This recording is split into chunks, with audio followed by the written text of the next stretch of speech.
In the 50 years since the Communist Party took power there, China has had just 3 paramount leaders: Mao Zedong, Deng Xiaoping, and now Jiang Zemin, who currently rules over almost 1.3 billion people, 1 out of every 5 people on Earth. He has been in charge for 11 years since Deng chose him to restore stability after the brutality at Tiananmen Square.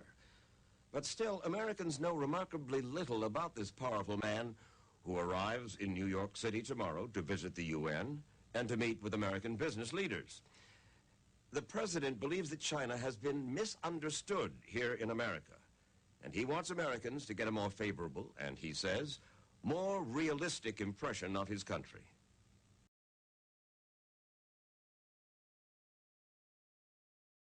New subject, one you're not going to want to talk about. Human rights. You persecute something called Falun Gong. What in the world? For what reason this spiritual undertaking, according to my understanding, and I have met the man in New York, what was his name, Li Hongzhi. I met him. You met him? Yes, I sat down with him in like this. And they do exercises. They believe in a certain spiritual life. What is it that worries you so about Falun Gong that you torture, arrest, kill, etc.? What is it? At first, I would like to ask you, you also trust the Falun Gong? Trust them? I don't know enough about them. I will tell you. Li Hongzhi claims to be the reincarnation of the chief Buddha and also a reincarnated Jesus Christ. Do you believe that? He said that doomsday was about to come. And he also said that the earth was going to explode. He also claims that I and Mr. Li Peng, who then was the premier, used to call him on the telephone, asking him to delay the date of the explosion of the earth, maybe for several decades. But we had never talked to him. Well, by making all these claims, he wants to achieve nothing but people's trust, people's belief in him. He wants to create the impression that he knows the Chinese leaders very well. In fact, what he says are just misleading words. In fact, as a result of his preachings, many families were broken and many lives were lost. So, after careful deliberations, we draw the conclusion that Falun Gong is a cult. But 26 of them have reportedly died in police custody. President Jiang told us Falun Gong has driven thousands of its members to commit suicide. But Falun Gong says that's ridiculous, that it does not encourage suicide, and that it's still going strong despite the Chinese government's efforts to quash it. Allow me to quote a Chinese proverb which goes, if you are out to condemn someone, you can always trump up a charge.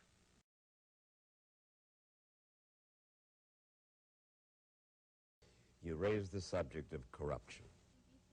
1 month after Tiananmen, one month after that episode, you wrote a speech, and in it you said,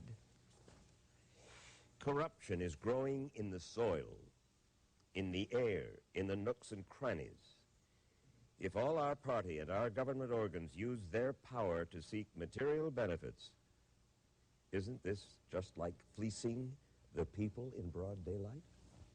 Those students in Tiananmen had also been protesting against the corruption that you talked about.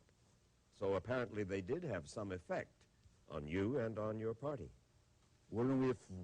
I think corruption is a historical phenomenon in that it happened in different countries in ancient times, and it still happens in different countries today. We have been fighting resolutely against corruption. There have been very serious corruption cases in our country. I hate corruption very much, but I don't think the problem can be solved overnight. And in order to gradually eradicate the problem, we need to depend on our legal system, on our media, and also on improved education. You were right that during the disturbance of '89, some students were chanting slogans against corruption. So on this specific... But the fact is, that there were some people with ulterior motives who were trying to use the enthusiasm of the students to overthrow the leadership of the Chinese Communist Party and overthrow the socialist government. This will never be allowed. So we had to take resolute measures. And had we not done so, we would not have the nationwide stability that we have today, a stability that benefits China and the rest of the world.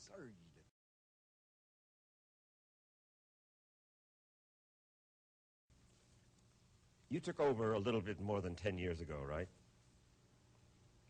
Widely perceived to be a transitional figure. You were not going to be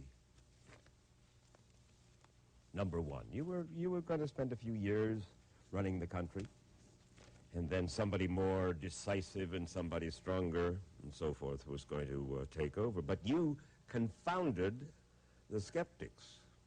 You took charge, and you're still very much in charge. Why do you believe that perhaps you were underestimated? Many statesmen in the world have moved up gradually.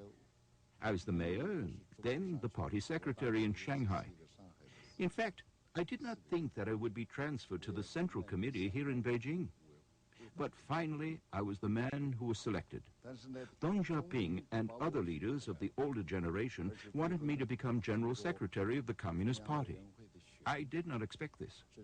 However, I've been in this position for 11 years, and I've always held the conviction that I need to do my very best to serve my country and my motherland. And maybe it was because of my hard work and my diligence that I still have the job.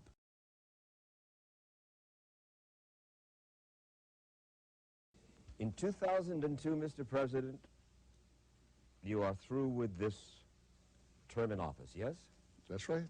My term for the presidency will end in 2003, and for General Secretary in 2002.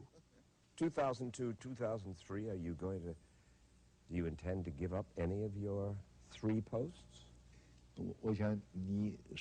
Oh, you ask very sharp, tough questions. Well, I'm afraid I can't give you a definitive answer today at this moment, because what will happen will be decided through our democratic system. It all depends on what the entire Chinese people and what the entire membership of the CDC will say. Anyway, we have to make sure that stability is maintained in such a big country with 1.2 billion population.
When I see the picture of that one young man in front of the tank in Tiananmen Square, that to me means Chinese dictatorship.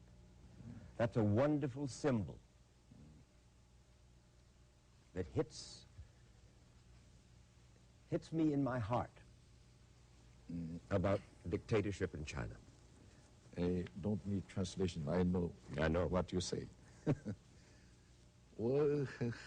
I'm very willing to answer these questions because Barbara Walters of ABC had asked me the same question about 10 years ago and gave me a photo. And I said this young man was not arrested and did not get hurt because the tank stopped in front of him and refused to crush him. And Barbara also gave me the name of who she believed was the young man, although I may have forgotten the specific name. But I asked people who were working with the public security agencies to use all of their networks to check out the whereabouts of that young man. And after a month-long investigation, I could say for sure that this young man has not been arrested. Did a part of you admire his courage? In fact, I've never met this young man, although we're trying to search out his whereabouts. But we do know that he was never arrested. I do not know where he lives now in China, but looking from the picture, I know he definitely had his own ideas. But whether his ideas were correct ones, that's an entirely different question. I cannot tell for sure who and what had influenced him. You haven't answered the question, Mr. President. Did a part of Jiang Zemin admire his courage? Now, I know what you're driving at. But what I want to emphasize is that we fully respect people's rights to freely express their wishes and desires. But I do not favor any flagrant opposition to the government's measures during an extraordinary situation. The tank stopped and did not run over the young man. Even under extraordinary circumstances, our troops remain very rational and reasonable. I'm not going to get an answer, and I understand. But I'm not talking about the tank. I'm talking about that man's heart, that man's courage, that man, that lonely man, standing against that. You were a student protester back in the Shanghai days.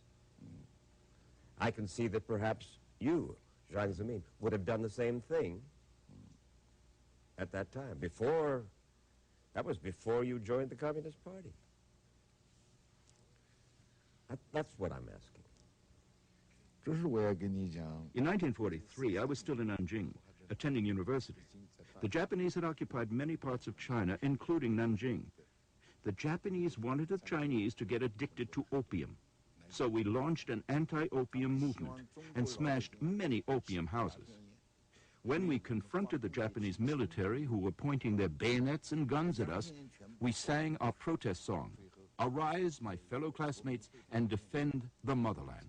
同学们，大家起来，担负起天下的兴亡。